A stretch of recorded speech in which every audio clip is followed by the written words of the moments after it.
Israel যুক্তরাষ্ট্রের হামলার জেরে মধ্যপ্রাচ্যের বিভিন্ন দেশে হামলা অব্যাহত রেখেছে ইরান। সবশেষ হামলা হয়েছে কাতার, কুয়েত, আরব আমিরাত এবং রিয়াদের মার্কিন দূতাবাসে।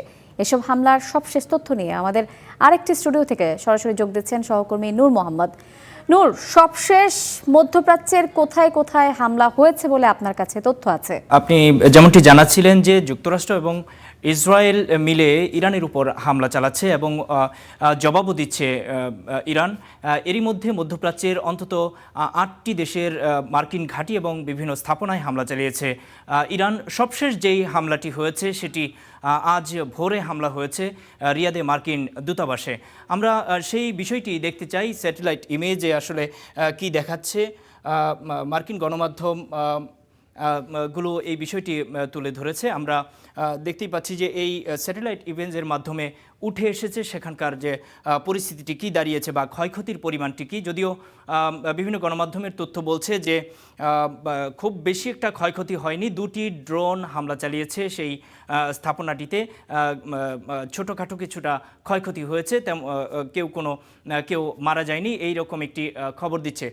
দেখতেই পাচ্ছেন যে ঠিক এই জায়গাটিতে ধোঁয়া বেরোচ্ছে, ঠিক এই স্থাপনাটিতে হামলা চালানো হয়েছে।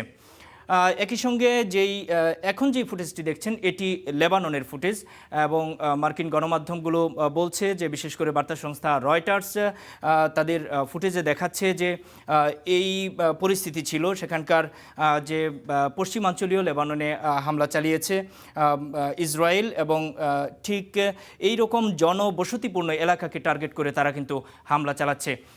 এরই মধ্যে এই 3 দিনের মধ্যেই তারা যে হামলাটি চালাচ্ছে, এখানে প্রায় 31 জন সাধারণ মানুষ মারা গেছে, লেবানিজ মারা গেছে। যদিও ইসরায়েলের পক্ষ থেকে দাবি করা হচ্ছে যে এই হামলাগুলো হচ্ছে যে হিজবুল্লাহ যে সশস্ত্র গোষ্ঠী তাদের নেতাদেরকে লক্ষ্য করে মূলত এই হামলা হচ্ছে। বাস্তবে কিন্তু আমরা দেখতেই পাচ্ছি যে একটি জনবসতিপূর্ণ এলাকা, এটি খুব স্বাভাবিকভাবেই এখানে যখন হামলা চালানো হয় সাধারণ মানুষের মৃত্যু হবে, এটি স্বাভাবিক এবং সেই কাজটি কিন্তু করে যাচ্ছে ইসরায়েল।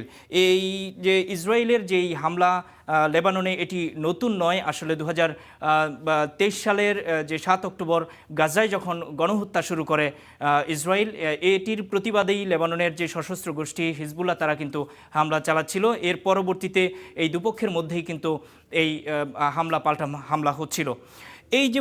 এই ফুটেজটি মূলত দেখছেন, এটি আমরা যদি একটু ব্যাখ্যা করি, এটি হচ্ছে ইরানের উত্তরাঞ্চলীয় একটি এলাকা। এখানে বেশ কয়েকটি অঞ্চল মিলে হচ্ছে ফর্দ এবং নাতাঞ্জ এবং ইস্পাহান। এই অঞ্চলগুলোতে মূলত রয়েছে ইরানের পারমাণবিক যেই স্থাপনাগুলো, সেগুলোর মূলত অবস্থান এখানে।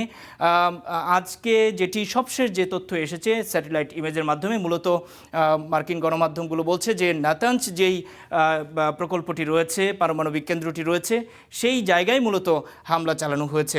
আমরা একটু দেখতে চাই স্যাটেলাইট ইমেজে আসলে কি দেখাচ্ছে সেটি যদি আমরা একটু দেখতে চাই।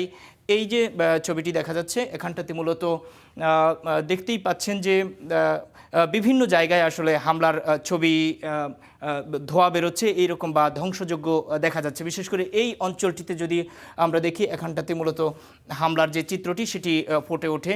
এর বাইরে আরও কয়েকটি ইমেজ প্রকাশিত হয়েছে। এই জায়গাটিতে দেখতেই পাচ্ছেন যে বিভিন্ন যে ক্ষয়ক্ষতির দৃশ্য সেটি কিন্তু ফুটে উঠেছে এই স্যাটেলাইট ইমেজের মাধ্যমে। এর আগে যদি এই যে ভিডিওটি দেখছেন, এটি ঠিক এইভাবেই মূলত গত বছরের জুনে হামলা চালিয়েছিল যুক্তরাষ্ট্র, যখন ইরান এবং ইসরায়েলের মধ্যে 12 দিনের যখন যুদ্ধ চলছিল, তখনই হঠাৎ করে এইভাবে যুক্তরাষ্ট্র ঠিক এই কেন্দ্রগুলোকে লক্ষ্য করে কিন্তু হামলা চালিয়েছিল। ঠিক এভাবে সে হামলা চালিয়ে যে ফর্দ, নাতাঞ্জ এবং ইস্পাহানকে লক্ষ্য করে হামলা চালিয়ে বেরিয়ে যায়। তখনও কিন্তু বেশ ক্ষয়ক্ষতি হয়েছিল। এর 8 মাসের মাথায় কিন্তু আবার এই হামলাটি হলো। তো এই ছিল এখনকার মতো মধ্যপ্রাচ্যের পরিস্থিতি। নূর, আপনাকে অসংখ্য ধন্যবাদ।